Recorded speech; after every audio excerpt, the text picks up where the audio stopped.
मित्रांनो, काल आपण एक व्हिडिओ टाकला होता की कुडाळ पाचगणी रस्त्यावरती जो आगाचा ओढा आहे आणि आगाच्या ओढ्यावरती ज्या पुलाचं काम चालू आहे आणि ह्या कामातमध्ये पाणी साठलेलं होतं आणि त्या सळ्या सडत होत्या, त्याविषयी आपण आवाज उठवल्यानंतर मित्रांनो तातडीनं दखल घेतली गेलेली आहे आणि इथं जे पाणी साठलं होतं ते कमी करण्यात आलेलं आहे.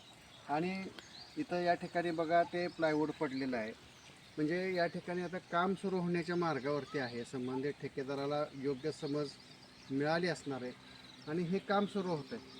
म्हणजे कुठंतरी आवाज उठवल्याशिवाय आपल्याला न्याय मिळणार नाही आहे, हे नक्की आहे.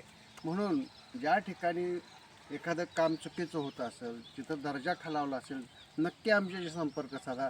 आम्ही तुमचा आवाज हा प्रशासनापर्यंत, शासनापर्यंत आणि लोकप्रतिनिधींपर्यंत नक्की पोचवू. धन्यवाद.